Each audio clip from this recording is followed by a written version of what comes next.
चलो फटाफट से स्पोर्ट्स तक को सब्सक्राइब करो और हाँ, जो घंटी नजर आ रही है बिना देरी किए इस पर क्लिक करो.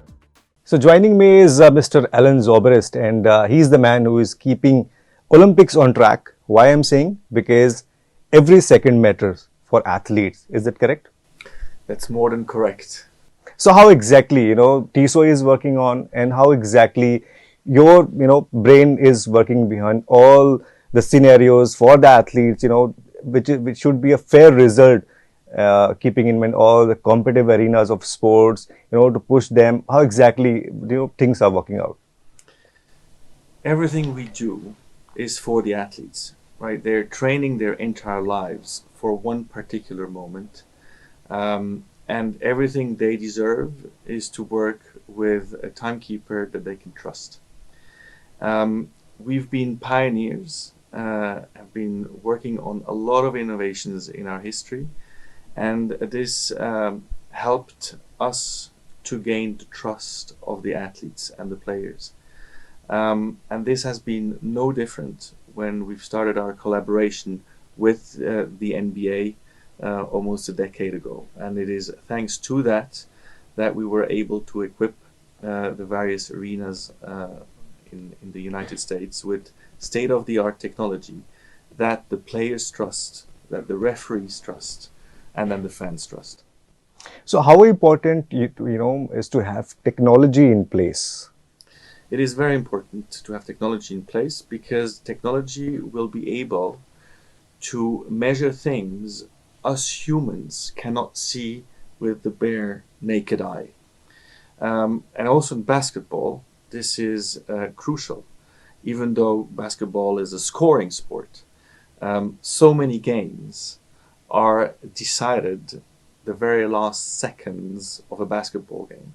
So if you don't have a timekeeper who you can trust to have the technology to measure time accurately, this wouldn't be fair to players and spectators. And that role, therefore, is extremely important that TISO is having, very crucial for a basketball game, and a role that we're taking very seriously. Okay, can you tell me one instance where this technology actually made the effort and differentiated between two athletes, that who is the winner and who is going to be on the second position? I remember one instance which was, I think, Phelps, if I'm not wrong. Can you explain that?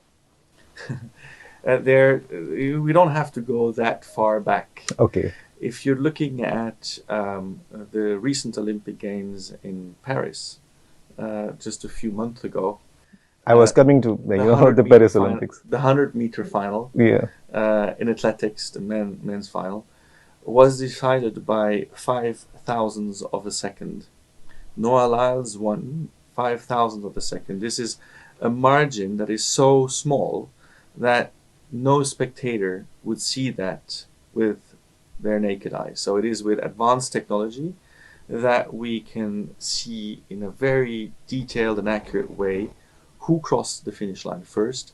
And not only this, with latest technologies, we can also tell the full story of the race and explain where and why Noah Lyles actually won the 100 meters. Okay, so since you have mentioned, the Paris Olympics, I really wanted to know, because there was 329 events across, 32 major disciplines.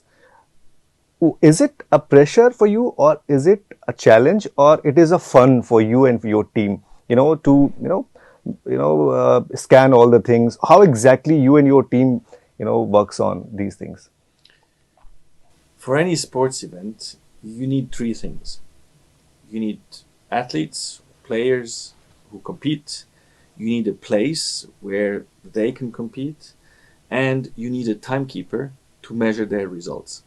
So without us, without TISO and the NBA, the game or the games or the sport event would not happen.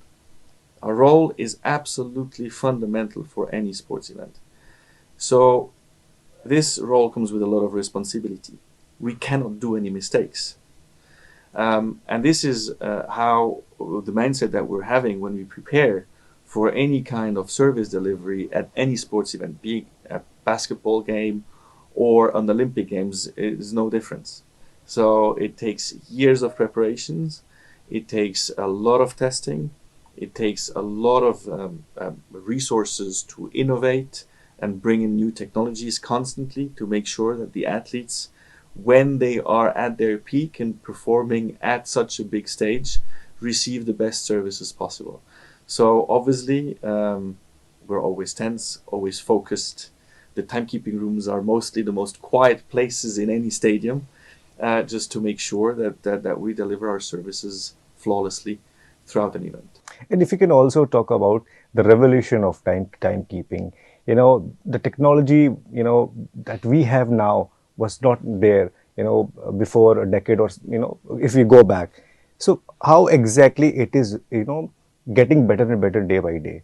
And the contribution of timekeeping, especially for the athletes, did any, athlete came to you and he gave you his feedback to you that because of timekeeping, I am at the first position, and ever happened like this?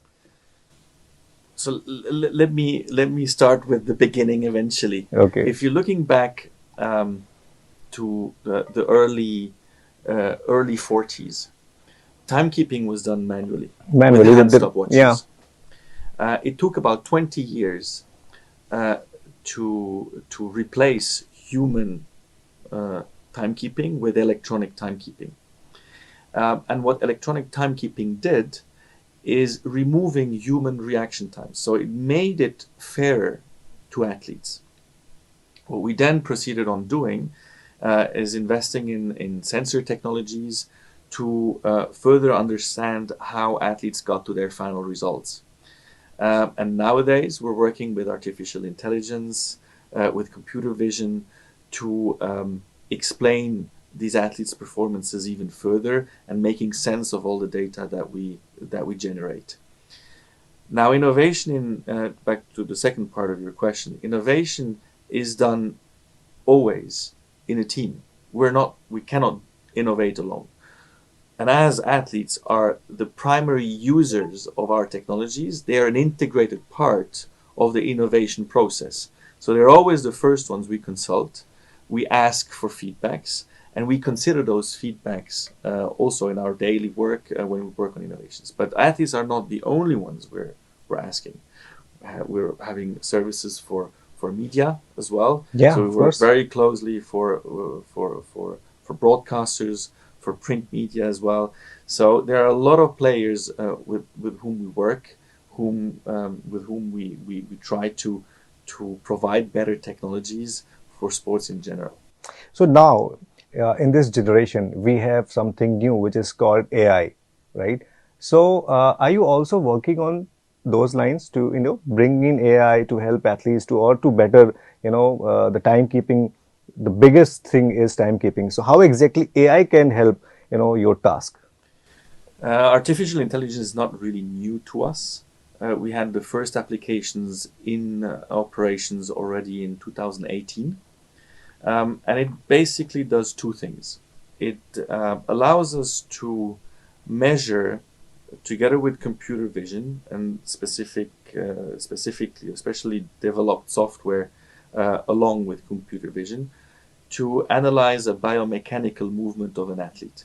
So it allows us to generate a lot more data that help us to explain the final result of an athlete. So that's one side. The other side is that with the help of artificial intelligence, the data is generated, but it also helps us to make sense of that data. So artificial large language models are used to make sense of that data. So those are the two areas where definitely made a big difference in the last years. And there's actually one applications we're working on for basketball. Okay, what was that? Together with Tissot, but it's a little early to tell. We'll keep you posted on that one. It's a surprise. India is also very keen, and the association and the government, they have sent an intent letter to IOC to host the 36th edition of Olympics. What's your thought? I mean, have you ever been in India? I've been to India indeed, yes. I have great memories of a beautiful vacation I was lucky to do visited the Taj Mahal, Oh wow. and saw the tigers. And what touched me most was the friendliness, the warmth of the people who welcomed us everywhere we went with a smile and with fantastic food. So I wish you all the best for your application for the Olympics in 2036. Thank you. Thank you. It's a pleasure. My Thank pleasure. you. Thank you very much. Sports की खबरें ढूंढ रहे हो तो इधर उधर क्या देख रहे हो, चलो फटाफट से स्पोर्ट्स तक को सब्सक्राइब करो और हाँ, जो घंटी नजर आ रही है फटाफट से बिना देरी किए इस पर क्लिक करो।